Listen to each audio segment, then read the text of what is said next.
Hey, Grant Cardone here, and I hope you're doing well here at this new year, this pivotal time in your life and in my life, where you can either make things very, very different, you can try to keep them the same, or they're going to get worse.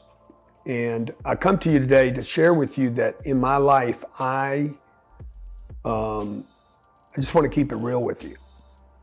You know, not the Instagram shots of the plane and the cars and the money and the 19 countries and the sold out stadiums, but what it really takes to become that, to become that and do those things. So if I could keep it really real with you, the reality is most people don't make it. Most people today around the United States and even around the world are just suffering. You can look at third world countries where people won't even, they can't even get food today. They can't get water. They can't get toilets. Here we are in America, toilets, food, water, all that's we complain because the food's not warm or it didn't come to us fast enough or the Uber driver didn't deliver it in time. So I just want to go back a second because this year, this new thing, this pivotal moment that you have in your life for the next year or 10 years, however you're planning out, could be very, very different. It could be the same. And the very, very different could go two ways. It can go very, very different good or very, very different bad. And I've had the experience, not a bad experience, but I've had the experience of having life really, really bad. And I tell you that because that experience, when I was 15 years old, 17 years old, 19, 20, 21, 23, it felt like the longest period of my life. And I was using drugs every day. I didn't like who I was. My body was sick. I was physically ill. I was addicted to drugs. My environments, my surroundings were terrible. And I had to change. Now, maybe that's not where you're at today. You don't have those kind of problems. Your problems is not like some drug addiction bottom that you're looking for, which is a shame, by the way, because for most people to change, they got to hit bottom. And I would like to tell you that I have been some super smart guy that changed before I actually needed to, but that has not been the case with me. Over and over, if I look back at my life, I changed way beyond the point of where people would say, dude, it's time that guy changes. I had problems in school, I had problems showing up, I was getting beat up, I was fighting with the other students, couldn't stay in class. Today, if I was doing that today in the educational system, they would put me on drugs, they'd have me with a psychiatric counselor, I'd probably get thrown out of the classrooms. I was destroying hallways and the exterior of schools, throwing graffiti on properties, damaging property in the afternoons. Man, I was lost. That was at 15 or 16 years old. That would go on 17, 18. Grades got worse, by the way. Everything got worse. Nothing got better. Everything got worse. And that's really the message today. Look, change is happening to you and me every day. Things don't stay the same. They're either going to get worse or they're going to get better. Nothing stays the same. It is impossible going into this new year, this new decade, a new business, a new relationship. You move to a new city, get new friends, join a country club, get a new car. That car is going to get worse, probably worse, or it's going to get better. You can go buy all the watches you want. You can buy the big gorilla, put them in your studio. You can get a new girlfriend, a new boyfriend. You can move to a new city. You can get a new job. Your life's either going to get better or it's going to get worse. I wish somebody would have told me this when I was 15 years old. It's up to you, man. Better or worse. Won't stay the same. Now, again, I'd like to tell you that I changed before I had to, but I didn't. I would be 25 years old. I had overdosed on drugs 4 times. Literally, like I was probably 15 minutes, 20 minutes from maybe death when somebody interrupted me. Some godsend, some person that walked into my life and said, get up, dude, get up, and woke me up. My mom did it once. My brother woke me up another time, got me out of it. Once I was in my apartment by myself, and it was terrible. And I'm telling you that not to share with you some awful drug story or history, but why wouldn't I change? 20 years old, 21 years old. I could look in the mirror. I knew I had problems. I had no money, couldn't keep a job, fired from 7 jobs in a row, caught with drugs on me at one of my jobs, wrecking cars, working in a car dealership, wrecking cars every other week. I hadn't had a car wreck in, 5 years, 6 years, 7 years. I couldn't go 14 days without wrecking a car. And this isn't funny, by the way. There's nothing funny about it. I know some of you could be watching this right now kind of chuckling. Nothing about this was funny to me. And I was oblivious. I was oblivious to the surroundings. Now, every once in a while, I would get a little peek in the mirror at myself and think, and this was almost on a daily basis, I'd get this little peek, this little reminder. Like some angel was pinging me. Man, you can do better. Ping. You're not supposed to be a drug addict. Ping. Look at you don't have any color in your face. Ping. Look at your friends. Ping. What are you doing up, staying up 48 hours? I mean, eating pudding pops. That was my food of choice, was like pudding pops and Kraft macaroni and cheese. I opened my refrigerator, there was nothing in it. I couldn't pay my rent, $275 a month, and I couldn't pay my rent. I was so disgusted with myself. No self-esteem, spiritually bankrupt, physically bankrupt, and I didn't change. No money, no awards, don't have good grades, can't keep a job. I have nothing to hang my hat on. I don't have a fancy studio. I don't have artwork. I don't have a fancy watch. I don't have 2 pairs of shoes.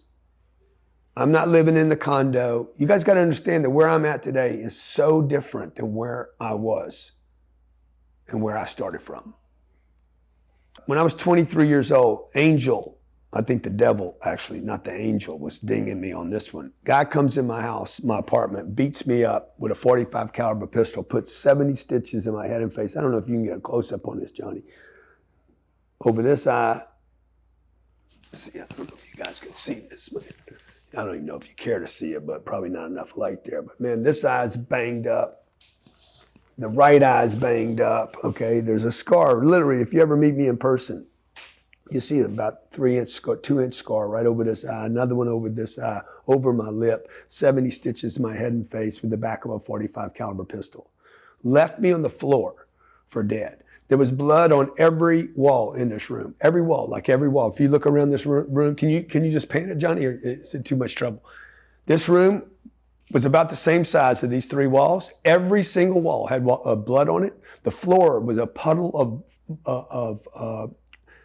of blood. There was a briefcase that I had a bunch of stuff in. And the briefcase, when I went back 3 days later after I spent in the hospital, the briefcase was filled with blood. The ceiling, which was probably a 7.5 foot, 8 foot ceiling, it was one of those old 1950 duplexes. The ceiling had blood on it, okay? The ceiling wasn't this high, Johnny. I didn't have a good apartment. And so here I am, 23 years old. I go to the hospital, they stitch me up. I go home, I'm with my mother. I go to my mom's house. When I went to the back door, it's 20th Street. I think my address was 2314 20th Street, across from Oak Park Elementary School. I went in the back door, there was a little alley, and then there was 20th Street in front, a little bread brick house, probably, 1,700 square feet, 3 bedrooms. It was me, my mom, and my twin brother that lived there. And I knocked on the back door. There was a screen door. I opened the screen door, knocked on it. It must have been 2 o'clock in the morning, 1:30, 2 o'clock in the morning. My mom comes. I'm coming. I can hear my mom, little 4'11" Sicilian woman. She comes to the door, opens the door, and says, "Where?" She went hysterical, man, started crying. "Where's my son? Where's my son?" I'm like, "I am your son." And do you know that it would be 2 years before I would quit drugs? Like, you would think that would be the moment this guy would change. This will be the thing. If it doesn't kill you, it makes you better. Not always true. Sometimes it just kills you. I'm lucky to be alive today. So here, as we move into this pivotal time in your life, in my life, maybe you're 20 years old and you're like, hey, what's 20 to 30 going to look like? Or maybe you're 30 years old and you're starting to settle down, thinking less about going out on the weekends, more about your money. 30 to 40, maybe you got a little bit of money and now you're like, I want to protect my money now. How do I buy a house now? Am I going to settle down and have kids? Am I going to move from a job to a career? Look, to change, you got to change. And the other thing is this, you got to keep changing.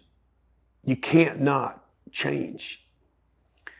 I started this off by saying that I wish I could tell you that I changed without hitting rock bottom, without being under a threat, without it being an emergency.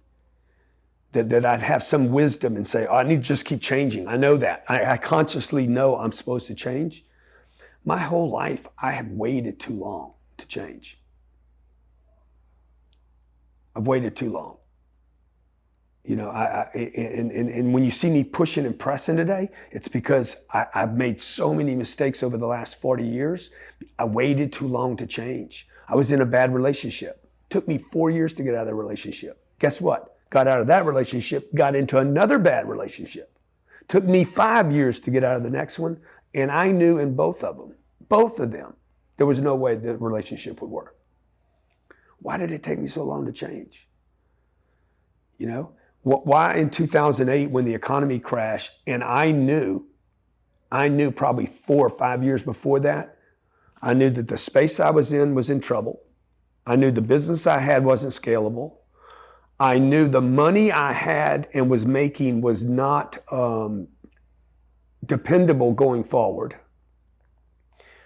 But I started backing off, playing golf 3 and 4 times a week, joined a country club, acting like a hot shot, buying cars, bought a house, got to have a house. I knew it wasn't a good investment, but I couldn't walk away from it. And then 2008 happens. Oh my God. And there's like, told you so. Maybe that's an angel. Maybe that's an angel. Ping. Wake up, man. Look, just because we got a new year here doesn't mean it's going to be better for you. I just want to keep it real.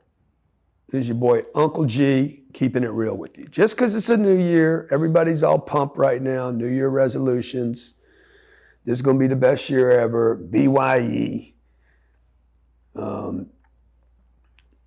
Next decade's going to be unbelievable. Not necessarily. It probably won't be better for most people. To change, you got to change. And you got to keep changing. Nothing will be the same. This is the one prediction I can give you without being Nostradamus or whatever his name was. I don't need to be a psych to tell you this. It's either going to be great, it's either going to be better, or it's going to be worse. It won't be the same. If you're in a relationship, you got a kid right now, it's going to be better, it's going to be worse. Every day you got to decide, hey, what am I going to do? What am I changing right now? Or what am I going to reinforce right now so things can get better? For me, that has meant throughout my life, I've had to look at my health. 14, 15 months ago, I was in physical pain every day. I was making a lot of money, just bought a plane, had a couple cars paid for. I got 2 beautiful kids. My body's in pain every day. Ding! Little angel. Hey, bro. You can put all the watches you want on. You can pack Richard and Paddock and Mercedes and Rolls and Gulfstream. And you can have all the likes you want on Instagram and YouTube and Facebook. You don't pay attention to your physical body, it will jack you up. There's no escaping this. No matter how much social media influence you have, if you overeat, you will pay the price. If you don't take care of your body, you will pay the price. If you don't take care of your money, you will pay the price. You don't take care of your relationships. Ignore your relationships. And then you're going to pay the price of not being happy. I was with a man today. He's a Jewish dude that lives in France. He lives in my building.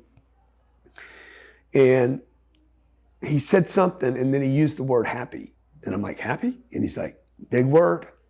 I'd never heard anybody say that before. This guy's extremely wealthy and a good guy, really good guy. And he used the happy word. He says, that's a big word. And I was like, wow, it is. So you could have a lot of success in 2020 and beyond. You could have a lot of financial success. You could get, really well known. Doesn't mean you're going to be happy. So I just want to keep it real with you in this video. I'm not always happy. I'm not always changing. I'm not always doing the right thing, but I am trying, and I'm aware. I'm aware. Hey, Grant, don't wait until somebody knocks you down. Don't wait till somebody knocks you out. You don't need to wait until you get to the bottom. The wise people learn from the mistakes of others. The ignorant wait to hit bottom and learn from their own mistakes. If failure is the only way you're going to learn anything, man, life is going to be brutal. Okay, most people don't make it back from the failures. Most people don't make it back from the losses. Most people don't make it back from hitting bottom. Those are just folk stories. They're heroic stories. The fact that I'm here is like a heroic story that I have almost nothing to do with. Like I look at it sometimes and say, what am I even doing here with a gorilla over my shoulder? Because that used to be a monkey on my back. Okay, now that's my buddy. So you're either going to have a monkey on your back and not change going into 2020 and just have a lot of excuses. I don't have time. I don't have money. I don't know the right people. I don't have the skills. I'm too young. I'm too old. Color of my skin. I'm a man. I'm a woman. Whatever. What monkey you carrying right now? When I flipped that monkey, got that monkey off my back in, I don't know, I guess that was 1983. Got the drug monkey off my back. It wasn't the last monkey I'd have to break, okay? Ego, laziness. There was 10 years of my life where I was so lazy, it was unbelievable. I wasn't a drug addict anymore. I wasn't a deadbeat anymore. I wasn't a disappointment to others anymore, but I was a disappointment to myself because I could be doing a lot more. So just want to keep it real with you today. It's either going to get better or it's going to get worse. Just because it's 2020, don't mean it's going to be better. You're guaranteed nothing. I'm guaranteed nothing. So this year, I hope that you go out and change before you hit bottom. Change before you need to. Pay attention to your relationships before they're a problem. Pay attention to them so they're not a problem. Pay attention to your money so you're not worried about money every second of every day. Pay attention to the place you live. Should you still be in a house? Or could your money be serving you better some other place? Do you need to stay where you are? Or do you need to move someplace this year? Or do you need to take a trip? Or do you need to go to a conference? You could be very comfortable with your friends and your family on the weekends. Or you could be like, I'm going to change. I'm going to go get a new set of friends, a new network. Maybe 3 or 4 times a year, have it on your calendar. I know I do. This year, I want to meet new people. I want to surround myself with new people, new stories, new ideas. I hope you do. And for me to do that, for me to go out and network with people in March and then again in June, and then I have it on my calendar, September, and then again in November and December next year, to have that already set out there, it gives me something to move to. So I don't just have an idea 2020 is going to be better. It is going to be better for some people. I'd love to know, is it going to be better for you or is it going to be worse? Because it won't be the same. Just let me know below. 2020, are you guaranteed the best year of your life, the best next decade? You should really be thinking right now, not about 2020, but 2030. What's 2030 going to be like for you? Because what you do this year is going to determine what 2025 and 2028 and 2030 is going to be like. Pay the price this year. I'd love to know below. What are you going to change? What are you going to give up? Everybody talks about what they're going to do and how great things are going to be, but if we keep it real, what people need to do is look at what are they going to give up. I had to give up drugs. I had to give up friends. I had to give up environments. I had to give up the country club. I had to give up golf with my buddies. These are things all along the way. I had to give up a house in Los Angeles. I had to give up the weather in California. I had to give up a relationship in a business. I had to give up 2 relationships with women. I had to give up relationships of my freedom to go where I want and do what I want anytime I want when I started having children. What are you willing to give up this year? And will it be better or will it be worse? Are you willing to give up some good stuff so that you can have a better life. Hope this finds you well. Hope you have the best year of your life. I hope it turns out like that. I hope you're one of the people that's like, best year ever, best decade ever. I hope this is a pivotal turning point for you. I hope it is for me. I hope it is for you and your loved ones. Wishing you a great 2020 and beyond.